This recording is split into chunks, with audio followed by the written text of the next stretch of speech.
제 이름은 이준호, 올해 45입니다. 스스로의 힘으로 일군 기술 스타트업은 업계에서 주목받는 유니콘 기업으로 성장했고, 강남의 번듯한 아파트와 고급 세단, 누가 봐도 성공한 남자의 상징들을 모두 손에 쥐었습니다. 제 인생은 탄탄대로 그 자체라고 믿어 의심치 않았죠.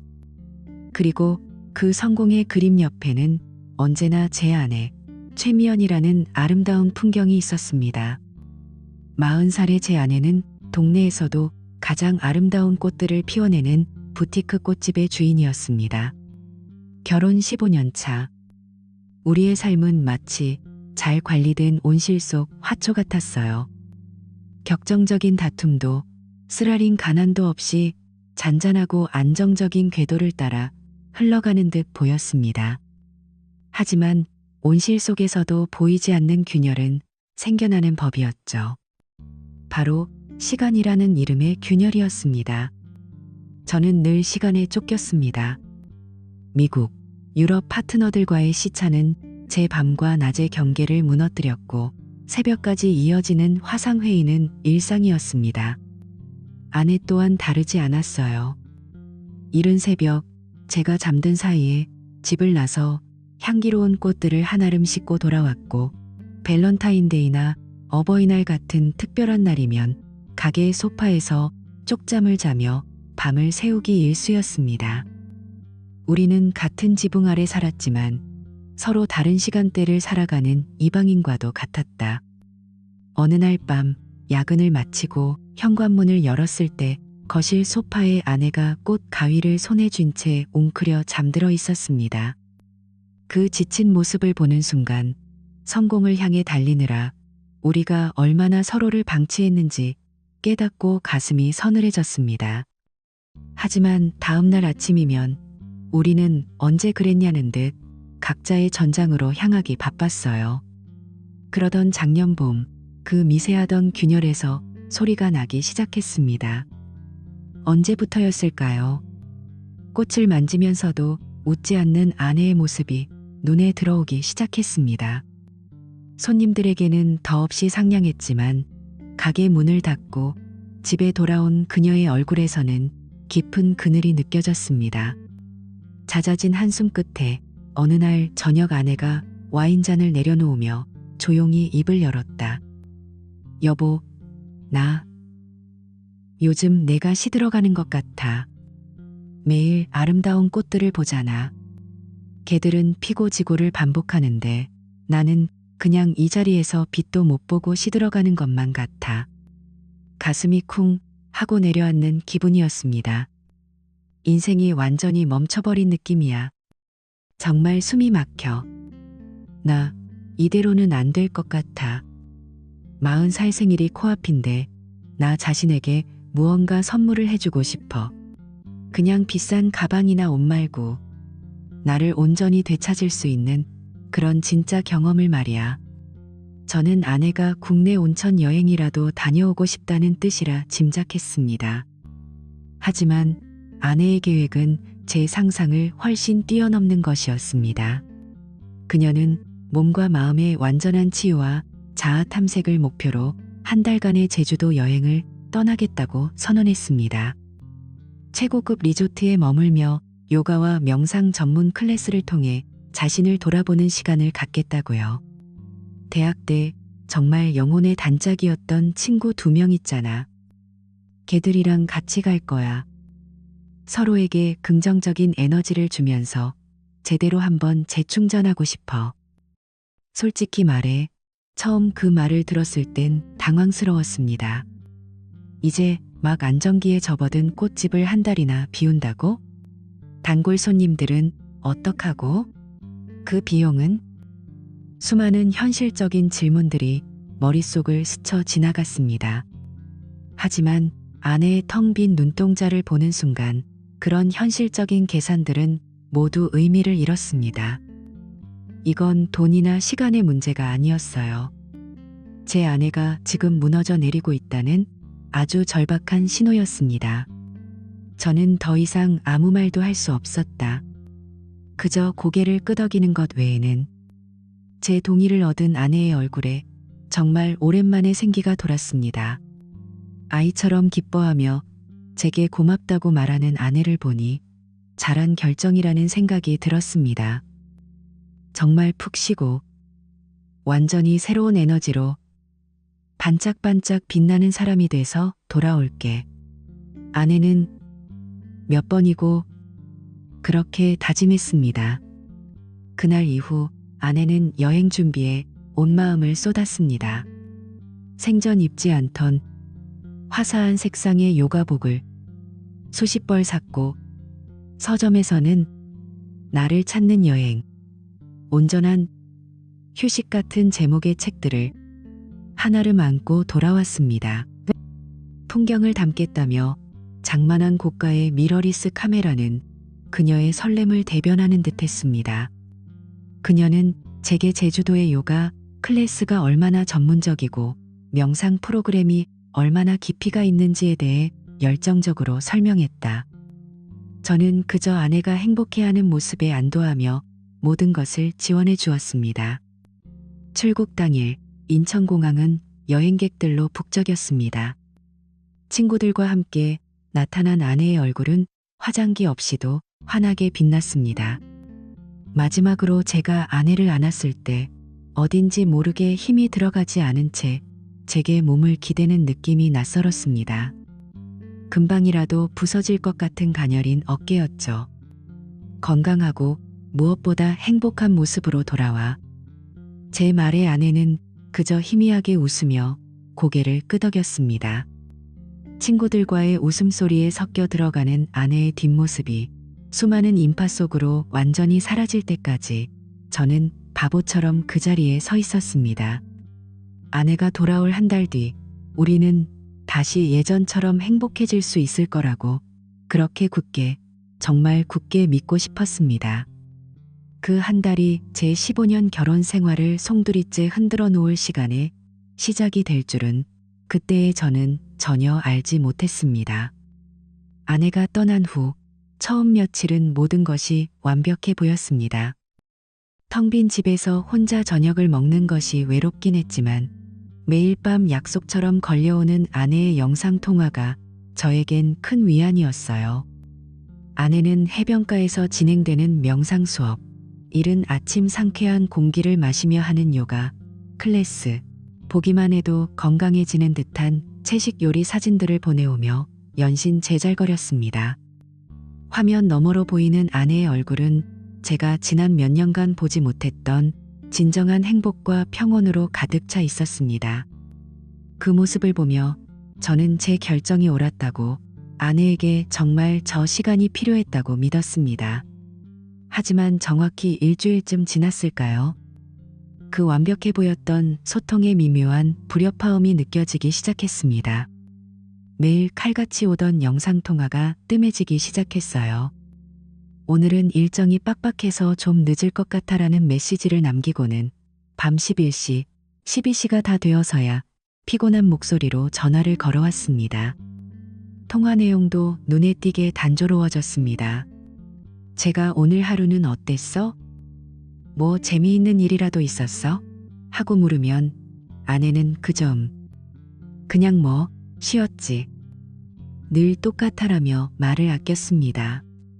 처음엔 새로운 환경과 빡빡한 수련 일정에 지쳐서 그러려니 했습니다.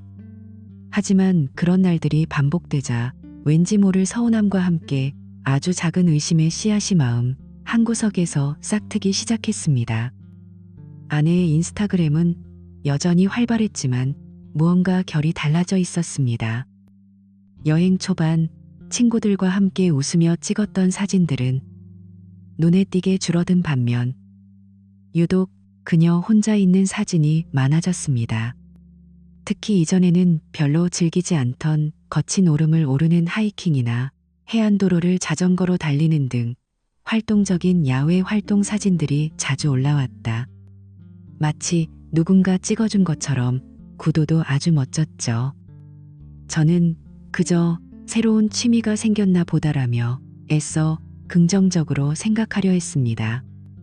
그러던 어느 날 밤 제 의심에 불을 지핀 결정적인 사건이 일어났습니다. 늦은 밤, 겨우 연결된 통화 너머로 아내의 피곤한 목소리가 들려왔습니다. 이런저런 안부를 묻던 중 소화기 너머로 나지막한 남자의 목소리가 선명하게 들려왔습니다. 미연 씨, 오늘 달이 참 밝네요. 같이 보러 갈래요? 순간 심장이 덜컥 내려앉았습니다. 누구냐고 묻는 제 목소리는 저도 모르게 차갑게 굳어 있었습니다. 아내는 당황한 듯 잠시 말을 더듬더니 황급히 변명했습니다. 아, 아니야. 저기 현지 가이드분인데 다른 일행한테 말하는 거야.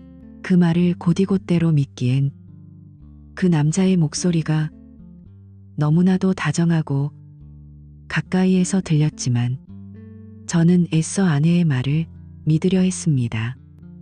의심하기 시작하면 모든 것이 무너질 것만 같았기 때문입니다. 마침내 한 달이 지나고 아내가 돌아오는 날, 저는 작은 꽃다발까지 준비해 공항으로 마중을 나갔습니다. 하지만 게이트를 걸어 나오는 아내의 모습에서 그리고 그녀와 제 사이의 공기에서 저는 명백한 이질감을 느꼈습니다. 뜨거운 포옹을 기대하며 뻗은 제 두 팔은 행선지를 잃었고 아내는 그저 어색한 미소와 함께 가볍게 악수를 건넸습니다. 집으로 돌아오는 내내 차 안의 침묵은 얼음장처럼 차가웠습니다.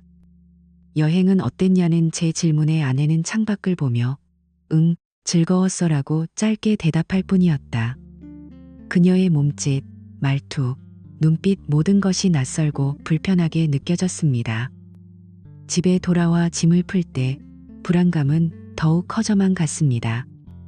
아내는 기념품이라며 몇 가지를 꺼내놓았지만 제 눈에 들어온 것은 그녀가 처음 떠날 때의 쇼핑 목록에는 없던 고가의 물건들이었습니다. 희귀한 단양목으로 만들었다는 명상 팔찌, 해외 명품 브랜드의 고급 요가복 같은 것들이었죠. 제가 어디서 났냐고 묻자 아내는 마침 엄청난 할인 행사를 해서 운 좋게 샀어라며 시선을 피했습니다. 무엇보다 저를 불안하게 만든 것은 아내가 제 눈을 피하기 시작했다는 점입니다. 식사를 할 때도 제 얼굴 대신 휴대전화 액정만 들여다보았고 제가 다가가려 하면 여행 다녀와서 감기 기운이 좀 있네. 아직 시차 적응이 안 돼서 피곤해라는 핑계를 대며 은근슬쩍 거리를 두었습니다. 그리고 가장 결정적인 변화, 바로 휴대전화였습니다. 아내는 휴대전화를 자신의 분신처럼 여겼습니다. 화장실에 갈 때도 손에 쥐고 갔고 샤워를 할 때면 욕실문 바로 밖에 두었습니다. 시도 때도 없이 울리는 메시지 알림에 흠칫 놀라며 쏜살같이 다른 방으로 달려가 통화하는 모습은 제 의심에 불을 지폈습니다. 저토록 필사적으로 숨겨야 하는 비밀은 과연 무엇일까? 제주도의 푸른 바다와 상쾌한 공기가 아내를 치유해 줄 것이라 믿었던 제 기대는 산산조각 나고 있었습니다. 아내는 돌아왔지만 제 곁에는 제가 알던 아내가 아닌 비밀을 가득 품은 낯선 여자가 서 있을 뿐이었습니다. 며칠 밤낮을 지옥 같은 의심 속에서 헤맸습니다. 아내의 모든 행동 하나하나가 제게는 비밀스러운 신호처럼 보였고 저는 점점 더 깊은 수렁으로 빠져들어갔습니다. 이대로는 미쳐버릴 것 같았어요. 저는 진실을 알아야만 했습니다. 기회는 토요일 오후 의외로 빨리 찾아왔습니다. 아내가 샤워를 하러 들어갔을 때 거실 테이블 위에 그녀의 휴대전화가 놓여 있는 것을 발견했습니다. 평소라면 몸의 일부처럼 지니고 다니던 전화기였습니다. 심장이 발소리를 내며 쿵쾅거렸지만 저는 떨리는 손으로 휴대전화를 집어들었습니다. 잠금 화면에는 여전히 우리의 결혼기념일 6자리가 비밀번호로 설정되어 있었습니다. 휴대폰을 열어 카카오톡을 확인하는 순간 저는 오히려 안도의 한숨을 내쉬었습니다. 의심스러운 남자 이름과의 대화는 어디에도 없었기 때문입니다. 제가 너무 예민했구나, 힘들어하는 아내를 의심했구나 하는 미안함마저 들었죠.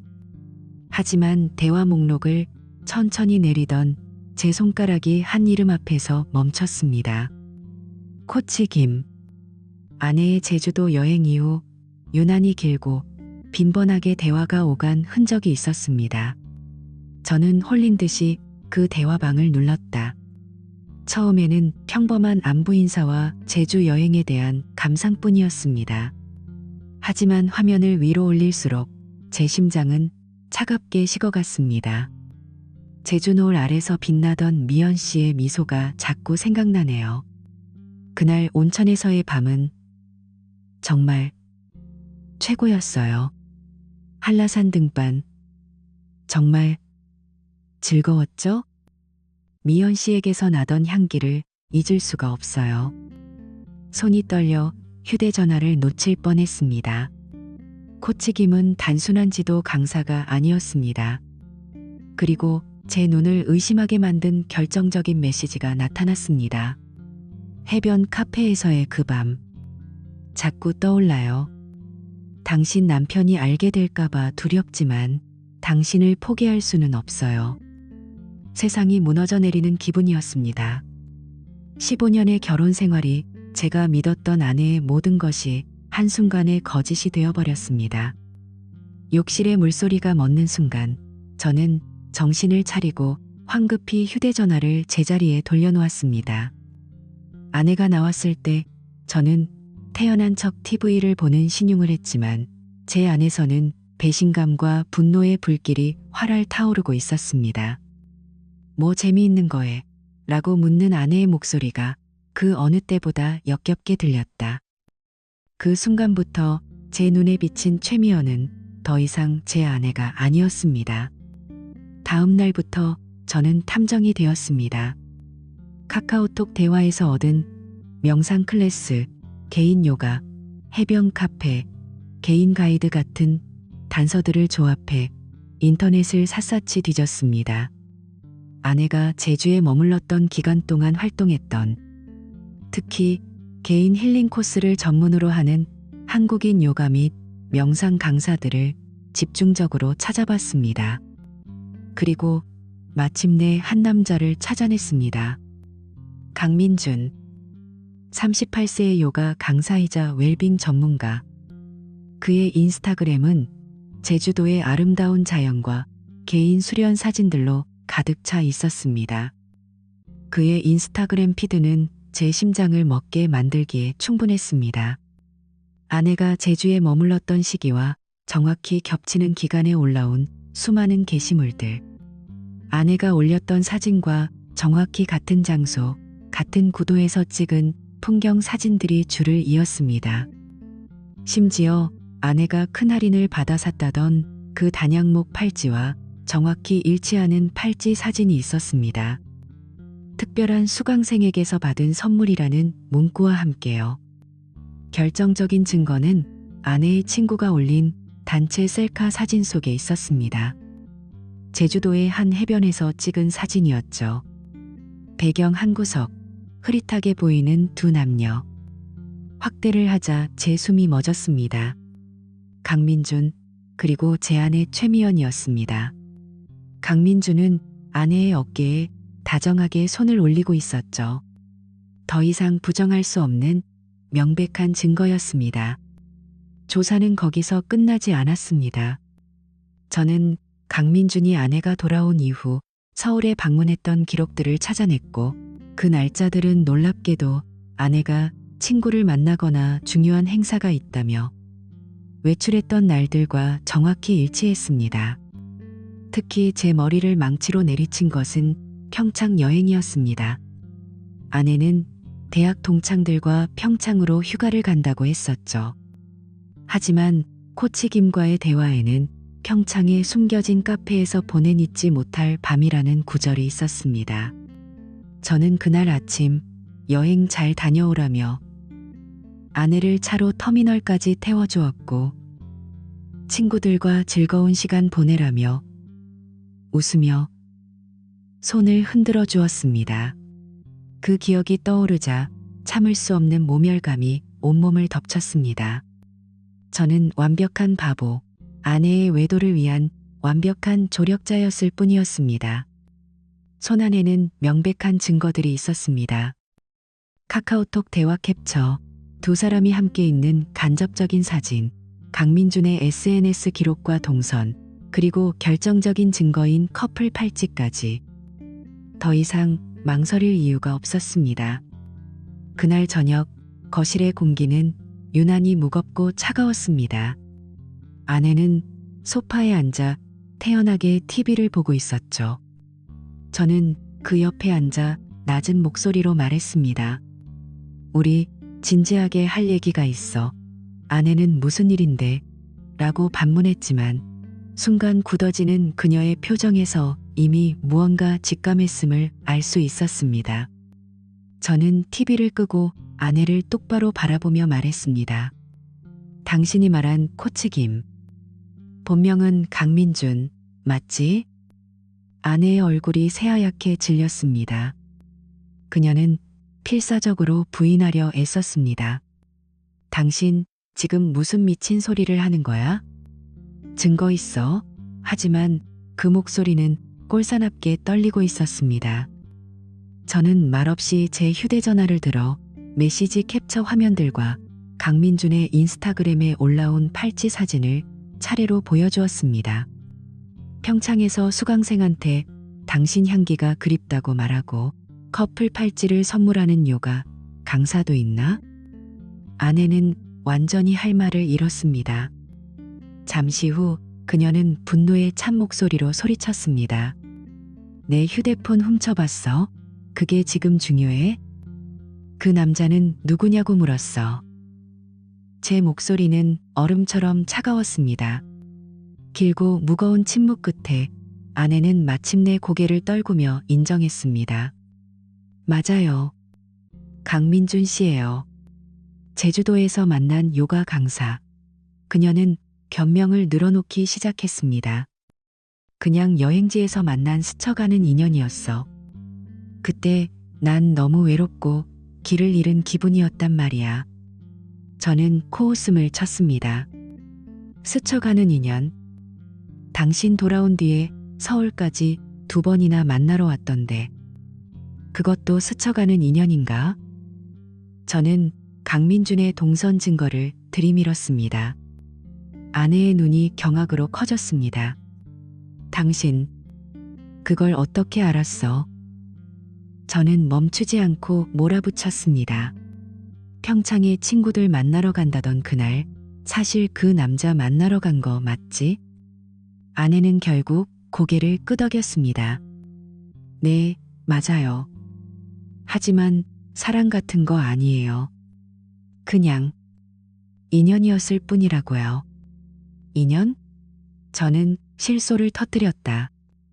내 향기가 그립다는 메시지는 인연치고는 너무 진하지 않나? 이 팔찌는 또 어떻고? 아내는 얼굴이 빨개진 채 그냥 농담이었고 기념품일 뿐이라며 옹색한 변명을 했습니다. 15년이야. 우리가 함께 산 세월이. 그런데 어떻게 나한테 이런 거짓말을 할 수가 있어? 도대체 얼마나 많은 거짓말을 한 거야. 그동안 억눌러왔던 분노가 제 목소리를 타고 터져나왔습니다. 그러자 아내 역시 적반하장으로 소리를 높이기 시작했습니다. 그래요, 만났어요. 하지만 당신은요? 당신이 나한테 관심이나 있었어요? 일밖에 몰랐잖아요. 나와 제대로 된 대화 한번 해본 적 있어요? 그 사람이 내 얘기를 들어줬을 때 내가 얼마나 설렜는지 알기나 해요. 그게 바람 피울 이유가 되나? 결혼이 뭔지 몰라? 저는 완전히 실망했습니다. 아내에게는 일말의 죄책감도 보이지 않았습니다. 저는 차갑게 선언했습니다. 강민준, 그 남자 상대로 위자료 청구 소송 걸 거야. 그 말에 아내는 겁에 질려 매달렸습니다. 그 사람 돈도 없어요. 그리고 이 일이 알려지면 당신 체면은 뭐가 돼요? 당신 회사에도 영향이 갈 거라고요. 체면. 바람 피운 사람이 지금 체면을 따지는 건가?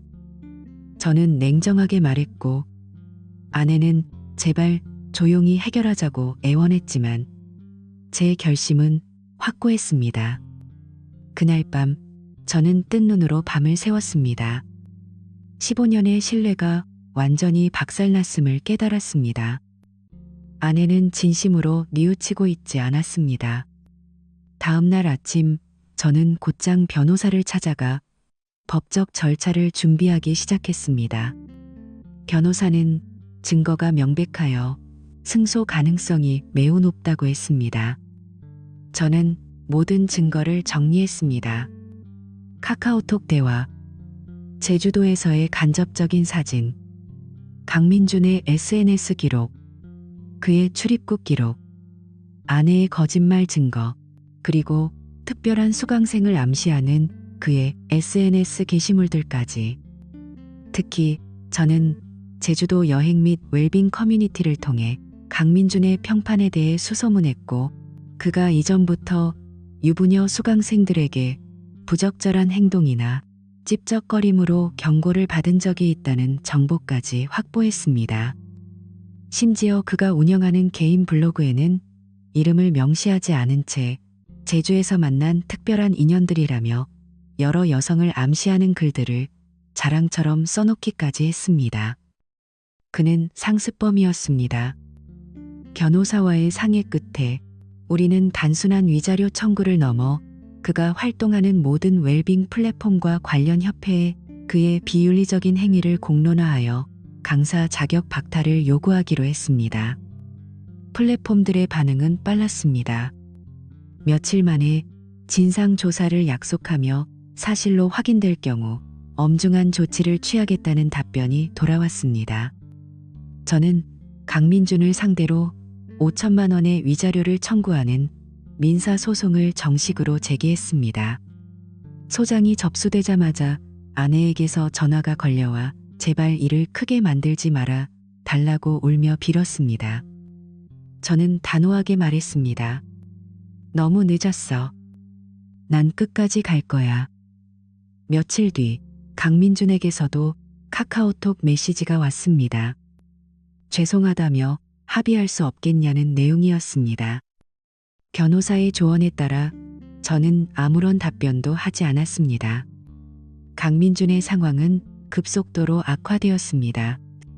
그는 모든 서비스 플랫폼에서 퇴출되었고 그의 명성은 제주 웰빙 커뮤니티에서 하루아침에 땅으로 떨어졌습니다. 개인 강습은 모두 취소되었죠. 그 소식을 들은 아내는 제게 당신 너무해. 그 사람 이제 어떻게 살라고 라며 그를 걱정했습니다. 저는 차갑게 쏘아붙였습니다. 그건 내 아내와 바람을 피우기 전에 생각했어야지. 재판 과정에서 더 많은 진실이 드러났습니다. 제 변호사는 강민준이 최근 3년간 아내뿐만 아니라 최소 5명의 다른 유부녀들과 심리 상담을 빙자한 부적절한 관계를 맺어왔다는 증거를 찾아냈습니다. 아내가 그의 수많은 인연 중 하나에 불과했다는 사실에 저는 분노를 넘어 허탈감마저 느꼈습니다.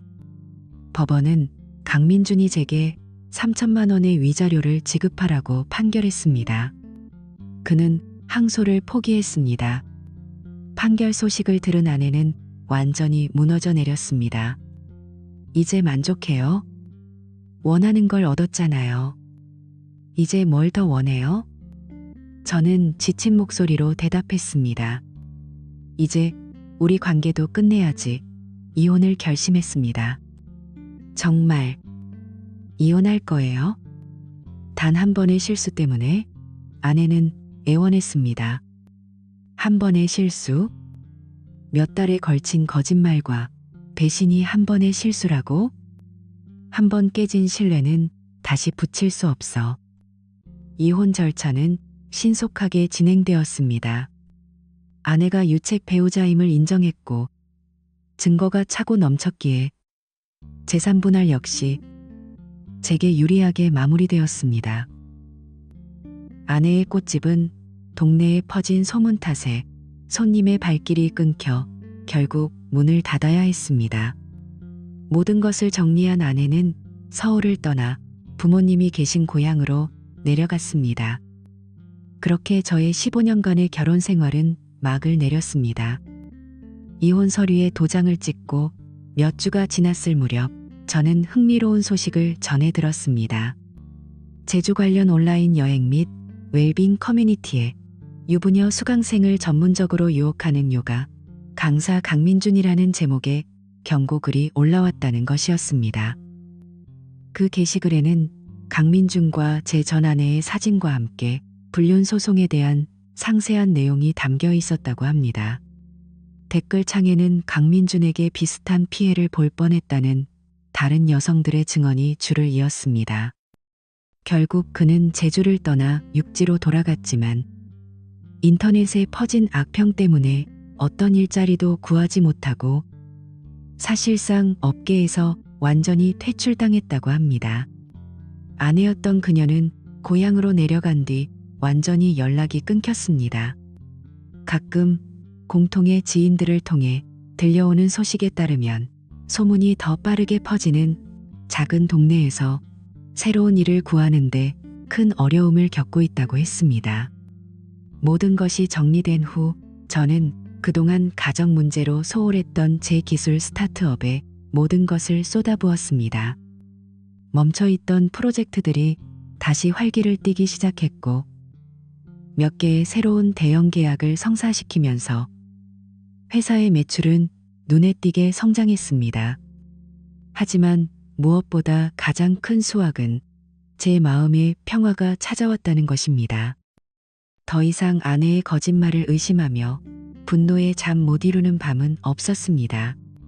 물론 문득문득 찾아오는 외로움은 있었지만 배신감과 분노 속에서 불신과 함께 사는 것보다는 100배, 1000배 나은 삶이었죠. 최근에는 등산이라는 새로운 취미도 생겼습니다. 주말마다 산악회 사람들과 함께 산에 오르며 땀을 흘리고 나면 머릿속을 가득 채웠던 복잡한 생각들이 깨끗이 비워지는 기분이었죠. 동호회 사람들은 제 과거를 알지 못했고 그래서 저는 그 안에서 온전한 저 자신일 수 있었습니다. 가끔 누군가 제게 혼자 사세요라고 물으면 저는 그저 담담하게 웃으며 대답합니다. 네, 혼자 삽니다. 구태여 제 길고 아팠던 이야기를 설명할 필요성을 느끼지 못했습니다. 지금의 저는 그저 혼자 사는 한 남자일 뿐이니까요. 어느덧 6개월이라는 시간이 흘렀습니다. 저는 이제 완전히 새로운 삶을 살고 있습니다.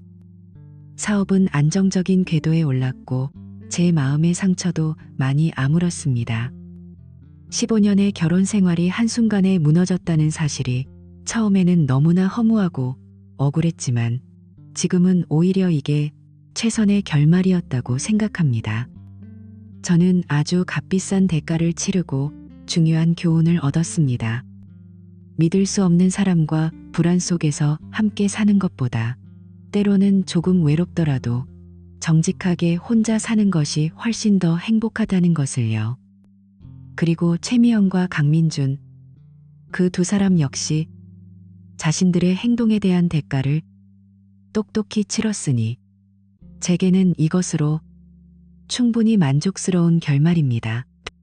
제 인생의 한 챕터는 그렇게 끝났고 저는 이제 다음 챕터를 향해 묵묵히 걸어갈 준비가 되었